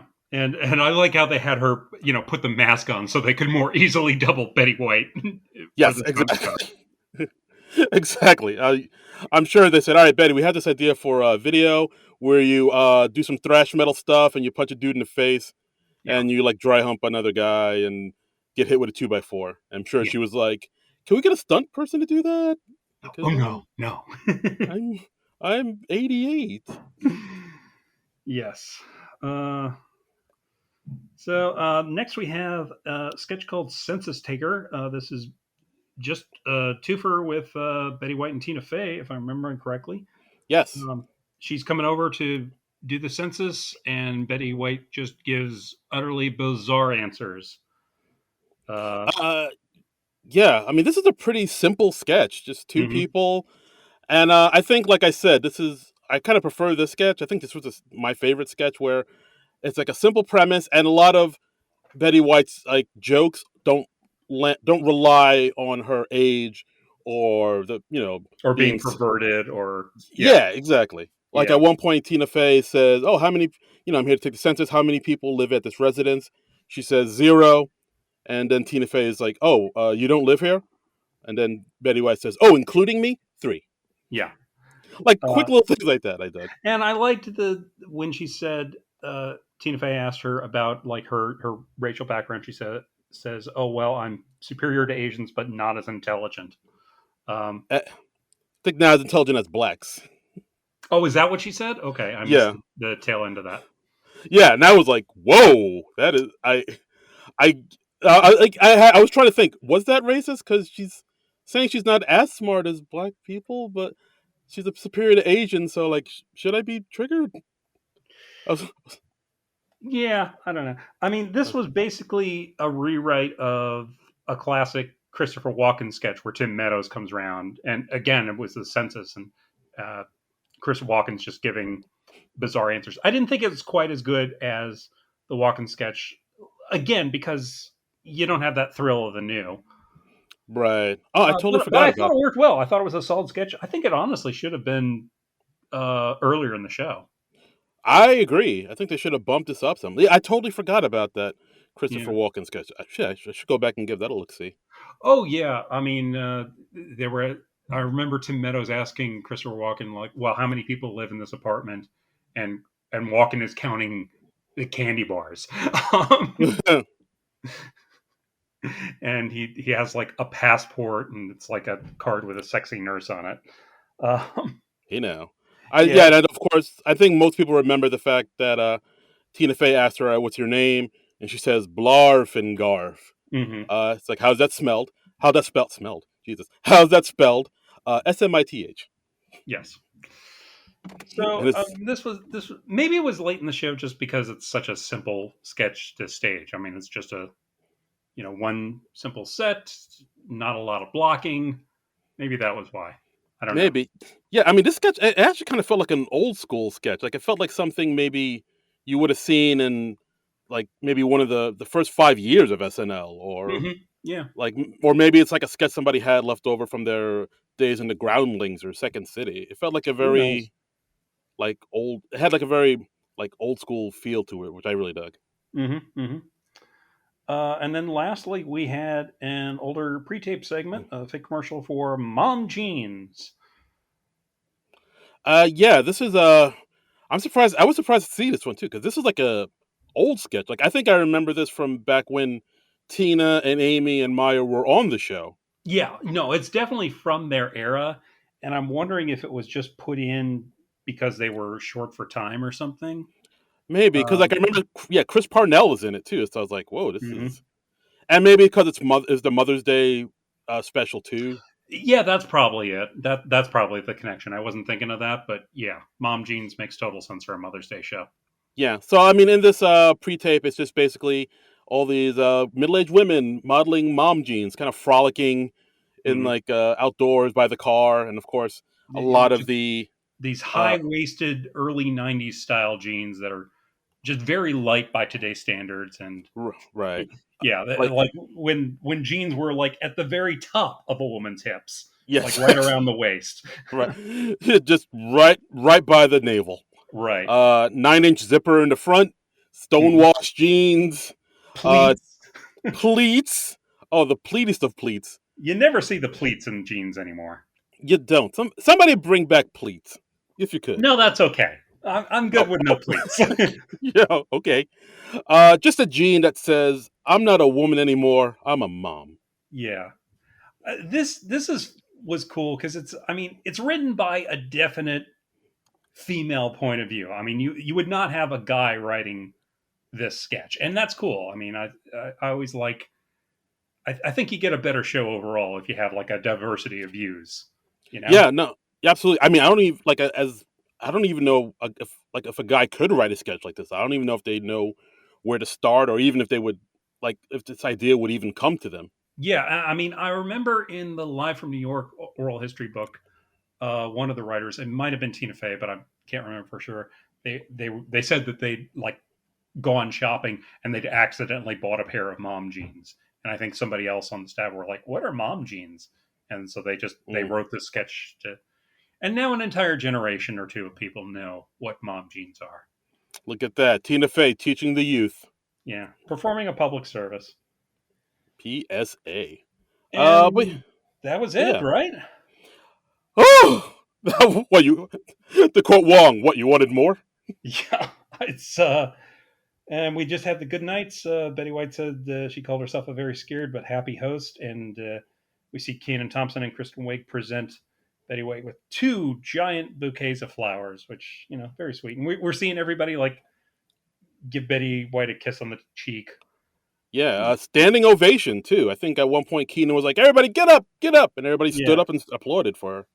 So I mean, you can tell they really loved having her there, and that it was an event. Yeah, no, this was a big old deal, and yeah, pretty solid episode. I mean, overall, I think this was like a nice little fun vibe to it. I think Hmm. I really I did dig this episode overall. Yeah, I do think it got a little monotonous because I think they went to the old lady talks dirty well a little too often. Yeah, fair enough, fair enough. But I get it because she's one of those hosts who seemed game for just most anything. Right. So yeah, why not push the limit? What the hey? Just putting as many wiener jokes in there as you want. Yep. Yeah, solid episode, and that's our episode, guys. Our Yeah. tribute to the late great Betty White. Like great Betty White. I mean, we're gonna miss her. I mean, she'd been around for so long. She really seemed like she was always going to be around. But honestly, we were just lucky to have her around for as long as we did. Yeah, absolutely. I mean, guys, if I mean, I'm sure most of you listening probably know her by, of course, The Golden Girls, which is a phenomenal show. One of the best sitcoms, Hmm.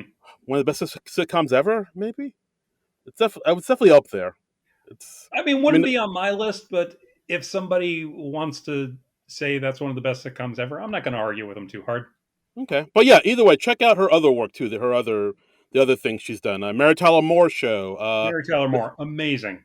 Yeah, Life with Elizabeth from back in the day. The time she was on the Carol Burnett show on Hmm. those Mama Family sketches. Just That episode of The Odd Couple that she did, where Felix and Oscar go on Password because her husband, her late husband Alan Ludden, was the host of Password for forever, so she guest starred on that a lot.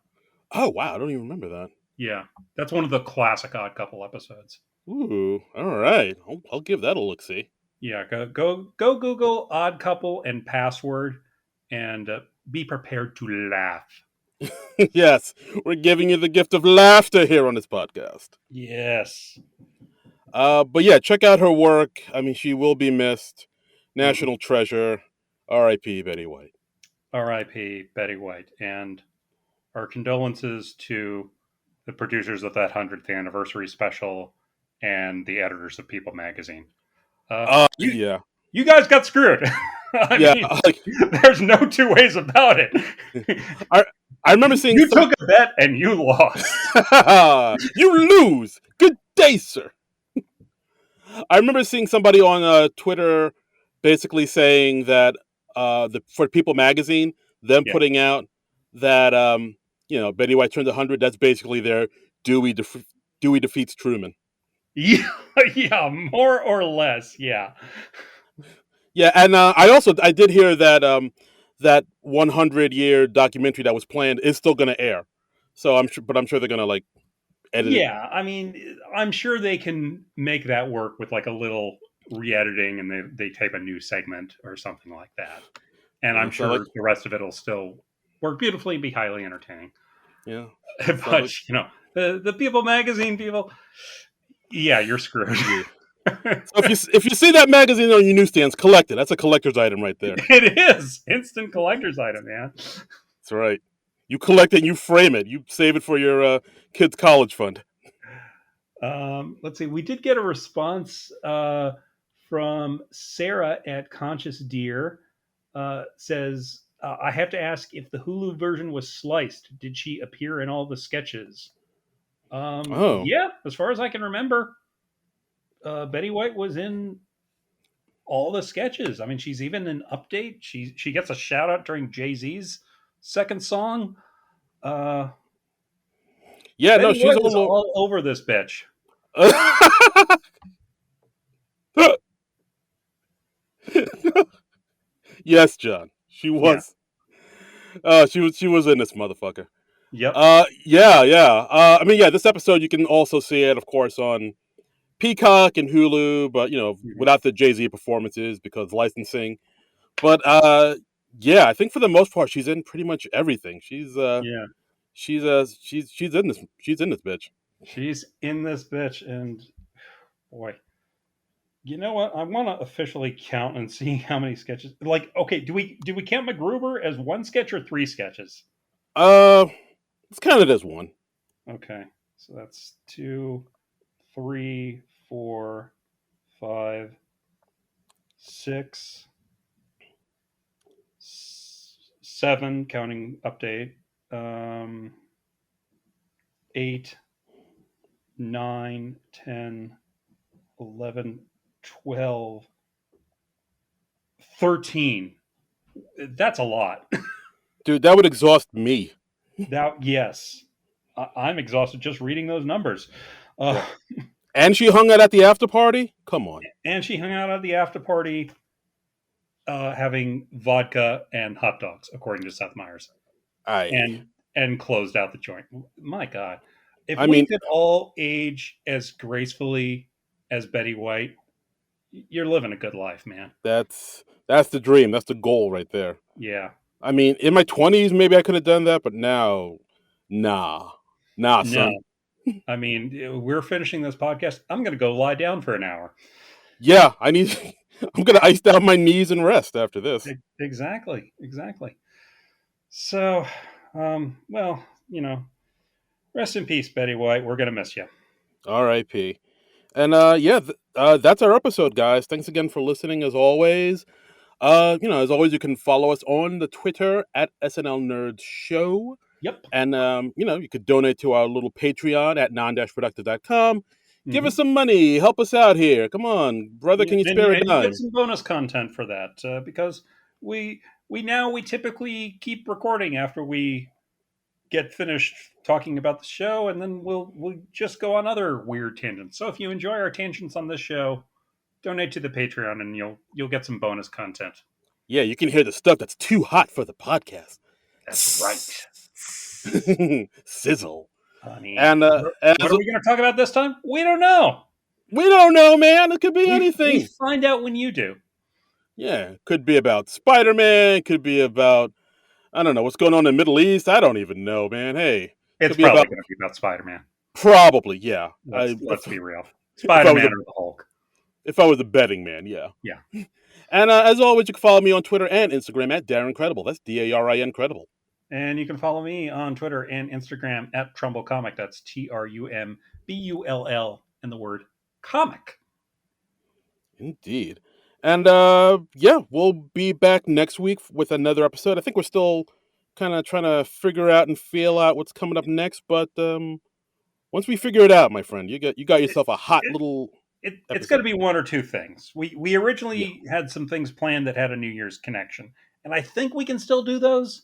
But if the show comes back early, I don't think it's going to come back for the 8th at this point. That seems optimistic, right?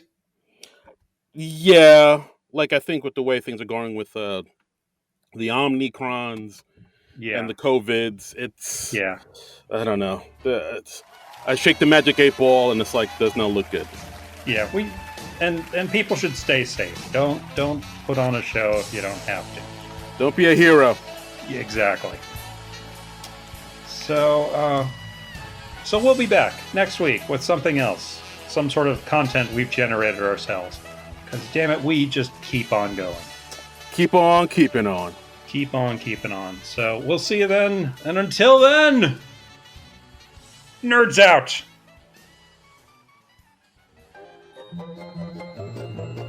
This has been a non-productive media presentation.